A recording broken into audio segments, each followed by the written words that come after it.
할렐루야. 2월 1일 새벽, 오늘 우리에게 주신 하나님의 말씀은 요한복음 9장 13절에서 23절 말씀입니다. 요한복음 9장 13절에서 23절까지의 말씀 제가 봉독하겠습니다. 그들이 전에 맹인이었던 사람을 데리고 바리새인들에게 갔더라. 예수께서 진흙을 이겨 눈을 뜨게 하신 날은 안식일이라. 그러므로 바리새인들도 그가 어떻게 보게 되었는지를 물으니 이르되 그 사람이 진흙을 내 눈에 바르매 내가 씻고 보나이다 하니, 바리새인 중에 어떤 사람은 말하되 이 사람이 안식일을 지키지 아니하니 하나님께로부터 온 자가 아니라 하며, 어떤 사람은 말하되 죄인으로서 어떻게 이러한 표적을 행하겠느냐 하여 그들 중에 분쟁이 있었더라. 이에 맹인되었던 자에게 다시 묻되 그 사람이 내 눈을 뜨게 하였으니 너는 그를 어떠한 사람이라 하느냐 대답하되 선지자니이다 하니, 유대인들이 그가 맹인으로 있다가 보게 된 것을 믿지 아니하고 그 부모를 불러 묻되 이는 너희 말에 맹인으로 났다 하는 너희 아들이냐? 그러면 지금은 어떻게 해서 보느냐? 그 부모가 대답하여 이르되 이 사람이 우리 아들인 것과 맹인으로 난 것을 아나이다. 그러나 지금 어떻게 해서 보는지 또는 누가 그 눈을 뜨게 하였는지 우리는 알지 못하나이다. 그에게 물어보소서. 그가 장성하였으니 자기 일을 말하리이다. 그 부모가 이렇게 말한 것은 이미 유대인들이 누구든지 예수를 그리스도로 시인하는 자는 출교하기로 결의하였으므로 그들을 무서워함이로라. 이러므로 그 부모가 말하기를 그가 장성하였으니 그에게 물어보소서 하였더라. 아멘.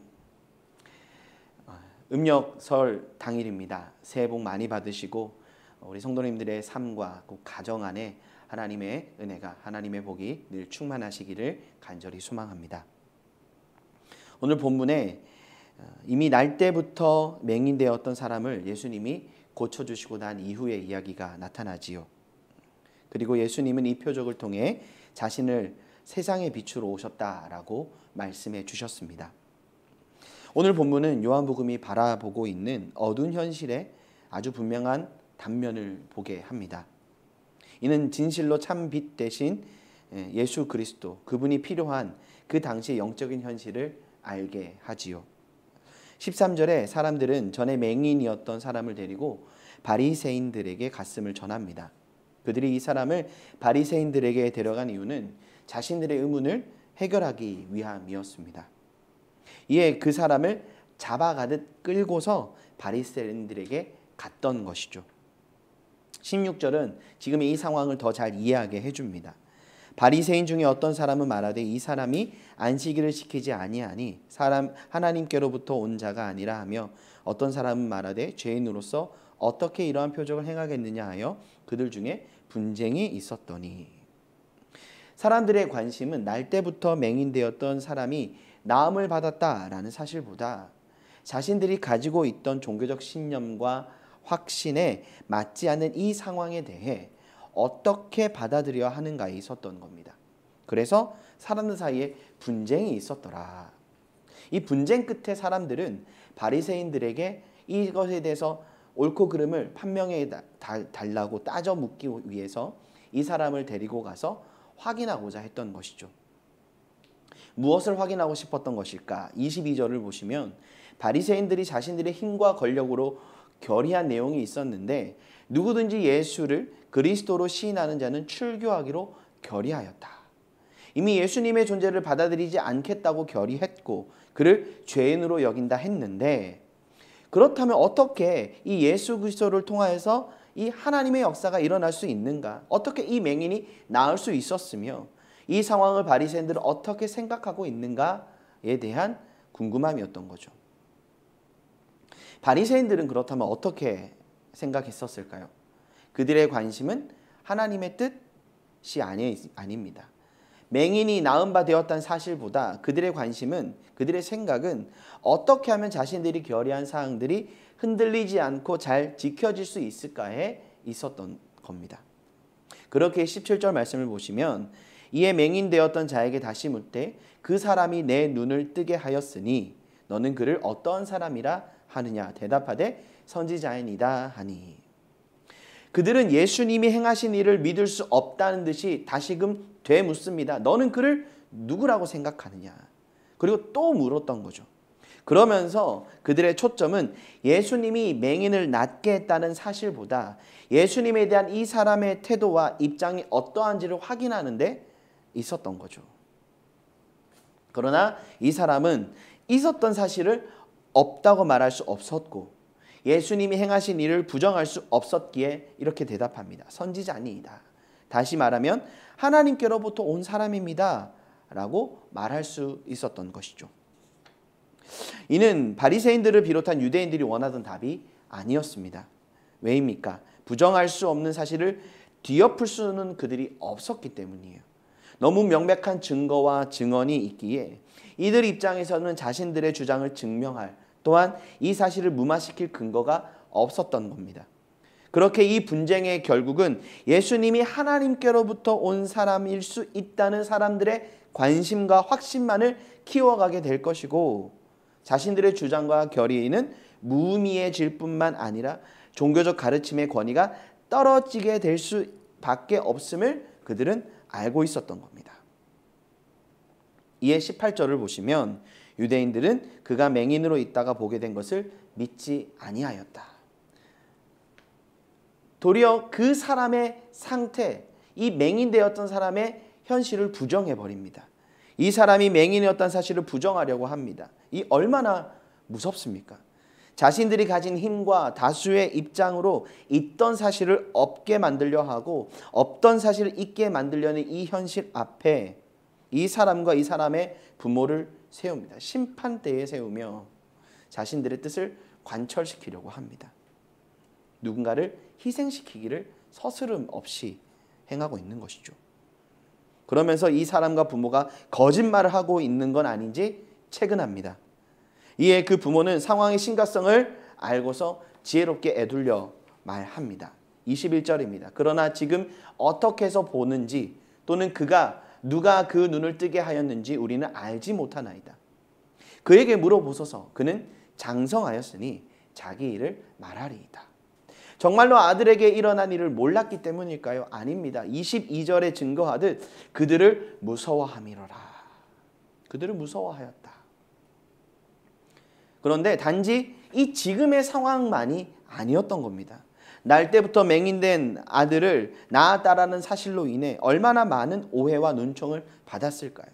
9장 앞에서 이 예수님께서 그들을 낫게 하시는 이 장면에서도 사람들은 그가 왜 날 때부터 맹인되었는지에 대해서 온갖 루머들을 이야기합니다. 사실 어느 부모가 자식의 아픔을 모른 척할 수 있었겠습니까? 사람들이 죄인이라고 무엇 때문에 말했는지 여러 가지 이야기들을 할 때 말했다면 다 자신의 죄로 인해 자식이 고통받고 있다 여기며 얼마나 아파하고 미안해했을까요? 날 때부터 맹인되었음에도 장성하여 눈을 뜨게 된 그 자리에서 당당하게 자신의 이야기를 하고 있는 이 사람의 모습을 볼 때 이 부모의 사랑과 관심, 희생이 얼마나 컸는지 또한 우리는 알 수 있습니다. 얼마 전 시각장애인 교회를 사역하시는 목사님과 잠시 교제를 하게 되었는데 이런 말씀을 하셨습니다. 시각장애인 교회가 필요한 이유는 그들만이 서로를 온전히 이해할 수 있기 때문입니다. 아무리 우리가 그들을 이해하고 배려하고 섬겨준다 해도 그들의 어려움, 힘듦을 온전히 공감할 수 없기에 그들을 온전히 이해하고 품어줄 수 있는 공동체가 필요합니다. 그런데 특히 그 공동체 속에서도 어려움이 있다는 거죠. 날 때부터 맹인된 사람도 있고 중간에 시력을 상실한 경우도 있는데 사람마다 이러한 이유가 다르기에 소통하는 방식, 상황을 이해하고 받아들인 태도도 시각장애인들마다도 다 다르다는 거예요. 그로 인해 참 어려움이 있더라는 거죠. 날 때부터 맹인이 되었다라는 거는 그 사람이 눈을 뜬다고 해서 모든 것이 해결된다라는 문제가 아닙니다. 완전히 새롭고 처음 경험하는 현실을 마주하게 되었던 것이죠. 이런 아들이 일상적인 삶을 살아가게 해주기 위해서 얼마나 부모님들이 노력했을까.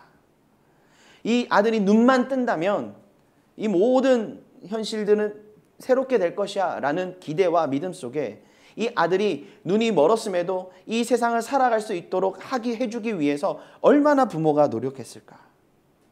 더욱이 지금보다 더 여러 가지 많은 오해와 편견들이 있던 그 당시 문화에서 그 수고는 말로도 표현하기 힘들 겁니다. 그런데 예수님이 찾아와 그 아들을 낫게 하신 겁니다. 이 놀라운 기적 앞에 부모의 마음은 어땠을까요? 얼마나 기뻤을까요? 예수님께 찾아가 고맙다고 하나님의 은혜를 찬양하며 영광을 돌리고 싶었을 겁니다. 사람들에게 하나님이 주신 은혜를 자랑하고 싶었을 겁니다.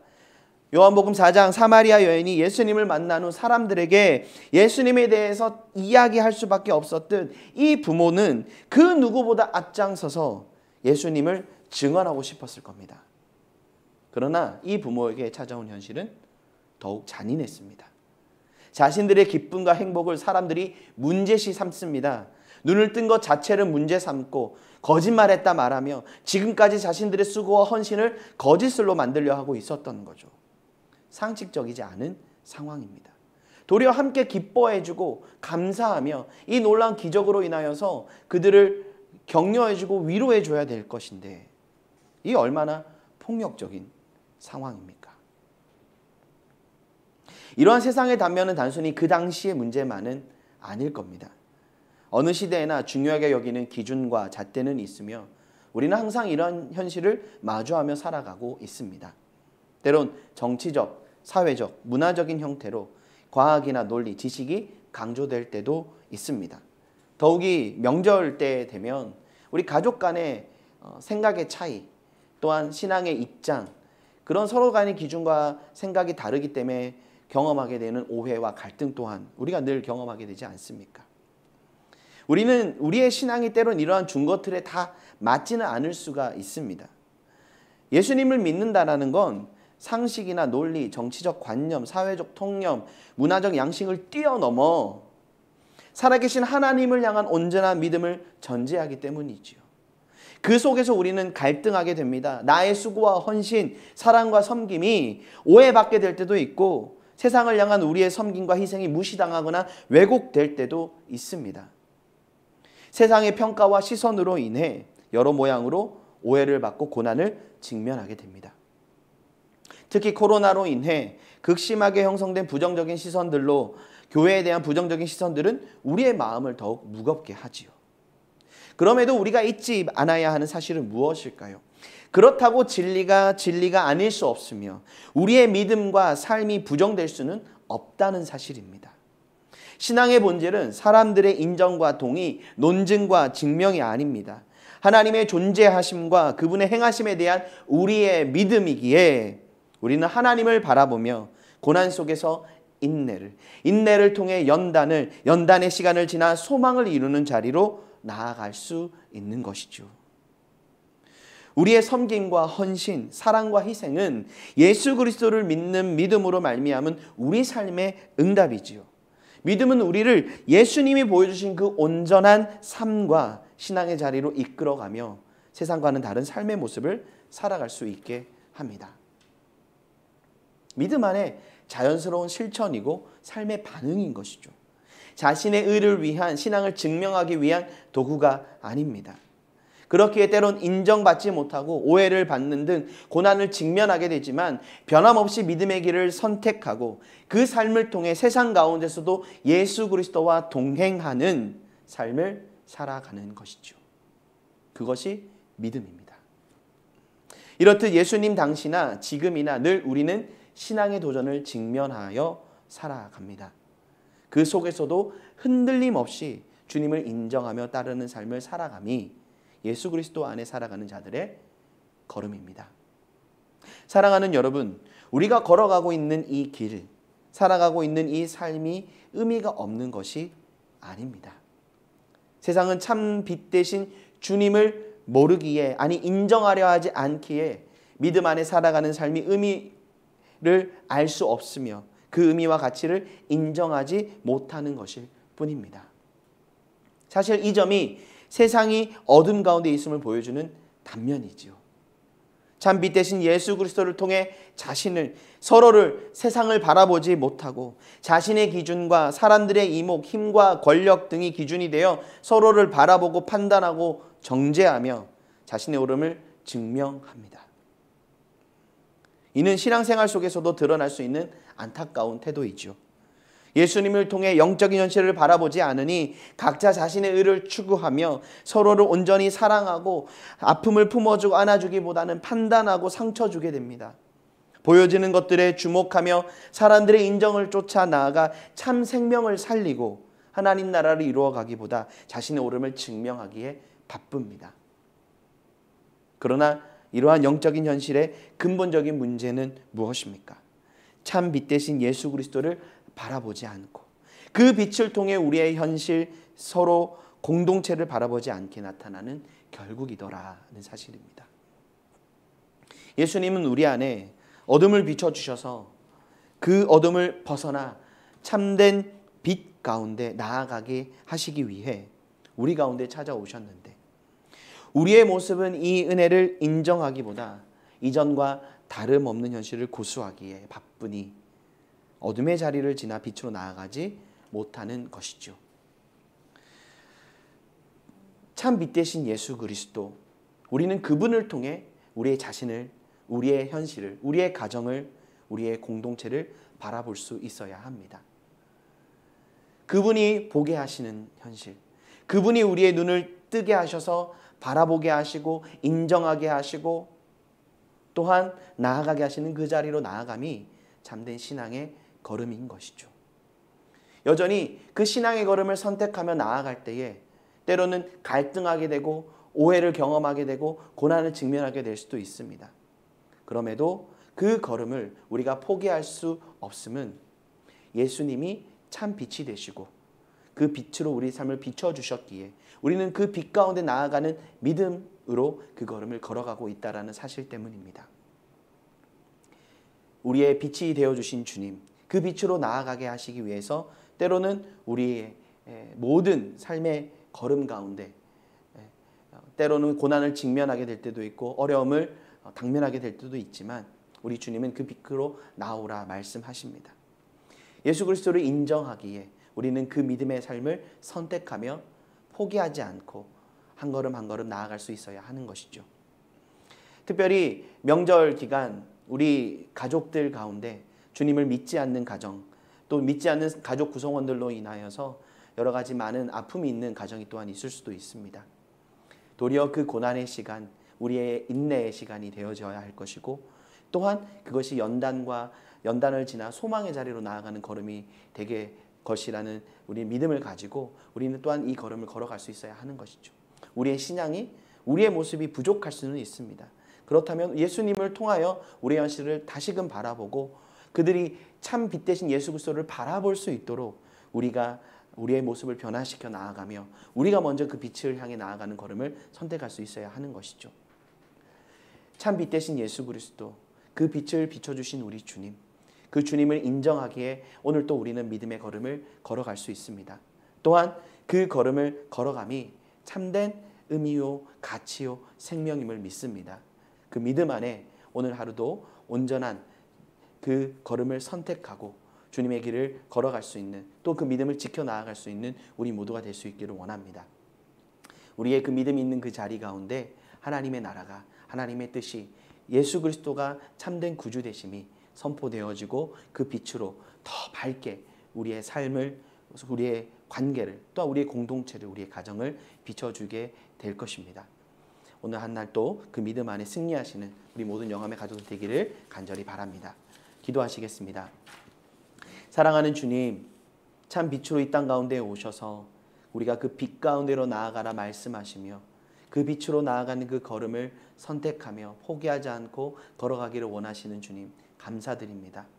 때로는 세상 가운데 그 걸음을 걸어가기에 오해도 고난도 직면하게 될 때도 있지만 변함없이 우리가 주님을 인정하는 그 믿음 가운데 나아가야 함을 이 말씀을 통해 보여주시니 감사합니다.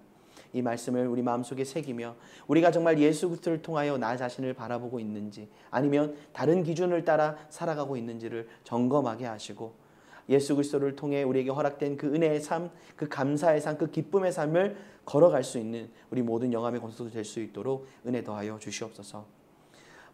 명절, 구정 명절을 보내는 오늘입니다. 온 가족들이 모여진 그 자리가마다 성령님 함께 하셔서 예수 그리스도를 통해 서로가 서로를 바라보며 서로가 서로를 세워주며 격려하며 축복하는 은혜가 있기를 원합니다. 서로의 생각이 다를 수도 있고 또 그로 인하여 서로가 오해하고 갈등할 때도 있겠지만 우리가 먼저 참 빛 되신 주님 안에 서로를 바라보고 서로를 대하며 하나님의 참된 빛의 역사가 우리 가정 가운데 우리의 공동체 가운데 온전히 역사되어진 은혜가 있기를 원하오니 주님 함께하여 주시옵소서. 코로나로 인한 어려움 현실 가운데 명절을 맞이하였는데 우리 모든 가족 구성원들 건강을 지켜주시고 이 어려움의 시기가 속히 종식되어짐에 하나님의 은혜와 하나님의 사랑 우리가 마음껏 찬양하고 나누고 서로가 서로를 사랑한다. 또한 서로가 얼굴을 대면하며 온전히 자유롭게 축복할 수 있는 날이 속히 올 수 있도록 은혜 더하여 주시옵소서. 감사합니다. 사랑이 많으신 예수 그리스도의 이름으로 기도드립니다. 아멘. 새해 복 많이 받으시고 강건하십시오.